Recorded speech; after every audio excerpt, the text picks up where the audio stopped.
Fanno dulu. Gua পছন্দ করো সুপারি সুপারি গুয়া না আমাদের দাদি নাতিনের মধ্যে পান নিয়ে যোগা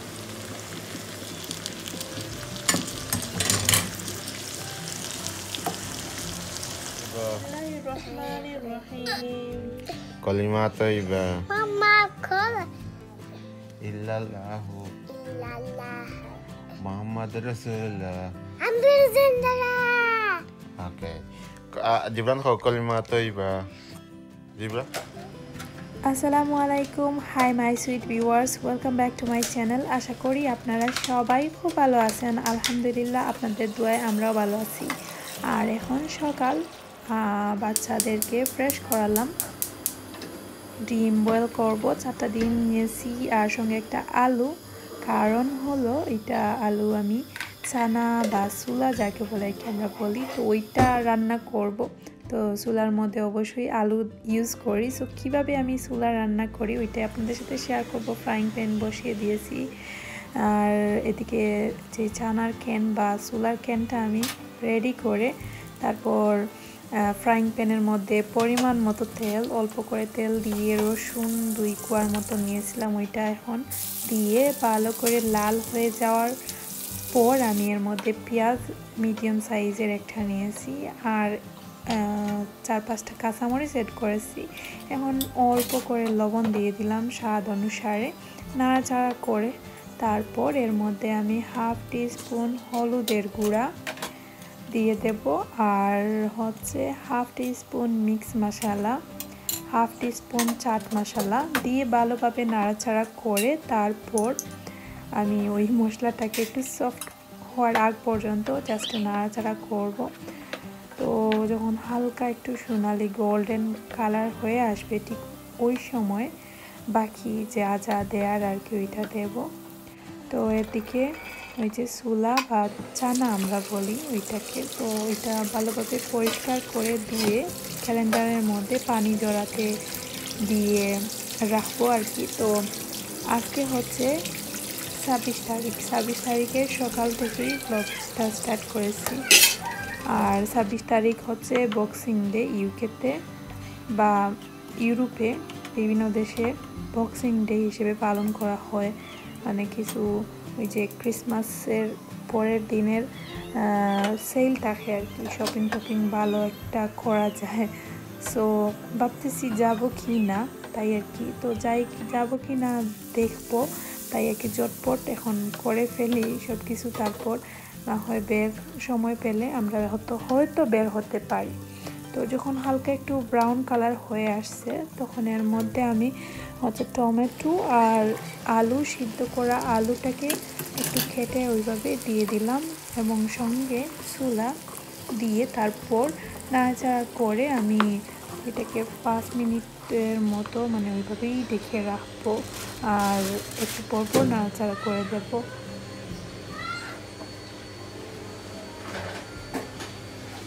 ডিমের স্কিন ছাড়িয়ে ব্রেড এবং কর্নসন আর এদিকে ছানা হয়ে গেছে আমি ঢাকনাটা সরিয়ে হালকা একটু নাড়াচাড়া করে এর উপর আমি ধনে পাতা দিয়ে দেব তারপর নাড়াচাড়া করে নামিয়ে ফেলবো তো এই তো খুব ঝটপট রান্না শেষ হয়ে গেছে চুলা বেশ একটা সময় লাগে না 10 মিনিটের ভিতরেই রান্না আমার কাছে মনে হয়ে যায় যদি সব কিছু রেডি থাকে তো এই তো এখন আমরা বসে বসে নাস্তা করব আর এই সময়টা বসে বসে আমরা দুজন মিলে প্ল্যান করতেছি বাইরে যাব কি না যেহেতু আজকে 26 তারিখ ইউকেতে বক্সিং ডে আর বক্সিং ডেতে সব বছরই যাওয়া হয় বাইরে বাট এই বছরের অবস্থা তেমন একটা ভালো না আমাদের মধ্যে অনেক আতঙ্ক তারপরও দুজন মিলে ভাবতেছি যাব বাইরে গিয়ে দেখবো যদি সব কিছু ঠিক থাকে তাহলে বের হব বা অবস্থা দেখে ব্যবস্থাটা হবে আর কি ওইটাই তো আমরা নাস্তা করব তারপর বাচ্চাদেরকে রেডি করব আমরা রেডি হব আর আলিশাকে ওর নানার বাসায় রেখে আসবো আর জিবরানকে ওর খালামণির বাসায় দিয়ে তারপর দুজন মিলেই যাব ওদেরকে নেব না সঙ্গে কারণ দেখি আগে কি অবস্থা। আর বাচ্চাদেরকে নিয়ে গেলে কিন্তু সব কিছুতেই ঝামেলা। আর ওরা যেহেতু এখন আমাদের আমার বোনের করে দিয়ে আসছি, আর আসার সময় ওদের ঘর থেকে পান নিয়ে আসছি। পান খেতে খুব ভালো লাগে আসলে। আমার তো অর্ধেক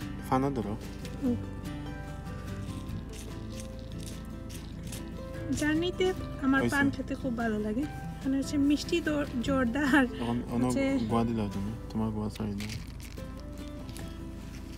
মিষ্টি জর্দার সাথে হচ্ছে এটা হচ্ছে কি দনে, আস্ত দনে, ভাজা আস্তে দনে।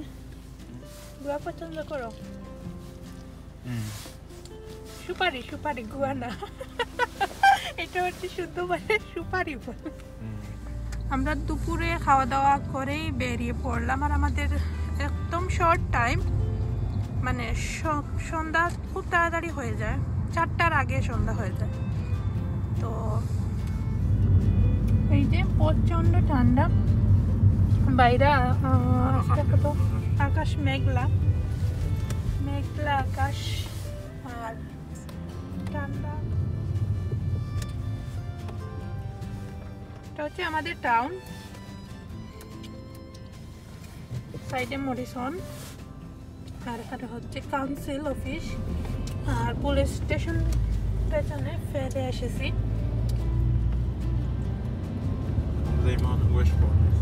আর আমরা যাবো আমাদের টাউন থেকে অন্য একটা টাউনে, ওয়েস্ট প্রমিস। এখান থেকে 10 মিনিট লাগে। 10 মিনিট লাগবে যেতে যেতে। আমি খুব তাড়াতাড়ি সুপারি খেতে পারি, অনেকের মুখে রয়ে যায় আর আমি তাড়াতাড়ি খেয়ে ফেলি। কালিসার বাবা এই সুপারি সারাদিন চিবাবে আমি জানি, বাট আমার তেমন একটা সময় লাগে না, কারণ সুপারি খেতে অনেক অনেক বেশি পারদর্শী আমি। মানে কেউ যদি সুপারি দিয়ে কম্পিটিশন শুরু করে আর কি, আমি জানি আমি বেস্ট করব 100%। আমি কড়া জর্দা দিয়ে খেতে পারি। কড়া জর্দা দেশে যখন ছোটো ছিলাম আমার দাদির সাথে অনেক সুপারি খেতাম। আমি আমার দাদির কাছ থেকেই এই অভ্যাসটা পেয়েছিলাম। যারা বৃদ্ধ মানে মহিলারা, যারা বিশেষ করে বাংলাদেশে, আমাদের সিলেটেই বেশি বৃদ্ধ মহিলা বা সবাই কম বেশ একটু পান খেতে পছন্দ করেন, বড় ছোট সবাই। আর আমার দাদি এত সুন্দর করে পান খেতেন, ওনার পান খাওয়া দেখেই আমি কিন্তু পান খাওয়াটা শিখেছিলাম। আর তো পান খাওয়া নিয়ে আপনাদের সঙ্গে একটু গল্প করে বসে বসে গল্প করে করে যাই। পানটা হচ্ছে আমার দাদির কাছ থেকে খাওয়া শিখেছি আর কি। দাদি যখন বসে বসে পান খেতেন, এখনও আমার দাদির মুখটা মানে আমার চোখে বাসে। এত ভালো লাগতো ছোটোবেলা পান খাওয়ার দৃশ্যটা। তো আমিও ভাবতাম আমিও যদি পান খেতাম। আর আমার দাদি আমাকে অল্প অল্প করে দিয়ে দিয়ে আমাকে পান খাওয়া শিখিয়েই ফেলেছিলেন। লাস্ট পর্যায়ে আমাদের দাদি নাতিনের মধ্যে পান নিয়ে ঝগড়া হতো। যখন পানের দাম বেশি ছিল তখন দাদি পান লুকিয়ে রাখতো আমার জন্য, আর দাদি আমাকে খাওয়া শিখিয়েছিলেন। তো এইটা নিয়ে আমাদের দাদি নাতিনের মধ্যে ঝগড়া হতো বেশি, শুধু পান নিয়েই। তো দাদি তো আর বৃদ্ধ মানুষ, কতটা লুকিয়ে রাখতে পারবে। আমি এমন কোনো জায়গা বাকি রাখতাম না, দাদির সিক্রেট খুঁজে বের করে ফেলতাম। তো খাওয়ার পরে দাদি বলতো পান পেয়েছিস তাই না, খেয়ে, এইটাই আর কি। তো দাদির সাথে পান নিয়েই বেশি মারামারি হতো। আলশা আপু আজকে প্রথমে এই গল্পটা শুনছেন আপনাদের সাথে, তোমাকে তো এই কথা বলা হয়নি না? First time. অনেক কিছুই আপনাদের সাথে শেয়ার করতে করতে উনি প্রথম হয়ে যায় শুনে আর কি। তো তোমার অনুভূতিটা কি? পালা এখন তো আমি খাইনি, কোন এখন খাই না। ইংল্যান্ড তো বাংলাদেশও, বাংলাদেশ দ্বিতীয় বাংলাদেশ। ইংল্যান্ড সব কিছু পাওয়া যায়, পান, সুন, জর্দা, সাদা, যাই চাইবেন সব কিছু পাওয়া যায় এখানে। এমন না যে পাওয়া যায় না। আমি আমার আব্বা যখন ছিলেন আর কি ইংল্যান্ডে, আমার বাবা মানে যতদিন ছিলেন ঠিক ততদিন আমার সেই আগের দেশের যে ফিলিংসটা, আমি যত পান খেতাম ওইটা খেতাম, কারণ আমার বাবা কোথায় কোথায় মানে বসেই শুধু পান চিবাতেন। তো ওইটা থেকেই আর কি আমি অনেক পান খাওয়া স্টার্ট করে ফেলেছিলাম। আবার ইংল্যান্ডে যখন আলিশা জিব্রান খুব ছোটো ছিল ওই সময়, বাট আমার বাবা যখন চলে গেছেন সেই ঠিক এরপর থেকেই আমি পান খাওয়াটা অফ করে দিয়েছি। আমার আর পান খেতে ভালো লাগে না। যখনই পান বের করি আব্বার কথা বেশি বেশি মনে পড়ে, বুঝছো? তাই খাওয়া বাদ দিয়ে দিই। আমরা এখন ওয়েস্ট বর্মিজ চলে আসছি। এটা হচ্ছে ওদের টাউন সেন্টার, মানে একটু পরই আমরা টাউন সেন্টারের কাছাকাছি একদম এখন আছি। তো এই তো আমার খুব ভালো লাগে এই সাইডটা, খুবই সুন্দর। আর এখন তো ভাইরাসের টাইম, তাই মানুষের আনাগোনাটা একটু কম, বাট যখন ভাইরাস ছিল না তখন এখানে প্রচুর মানুষ, সুপার মার্কেট সব কিছু বন্ধ অনেক সব বন্ধ। লিটল অফ, আচ্ছা লিটল আকাশে তুমি গেলা যেও না তো একলা এখনি নামবে অন্ধকার।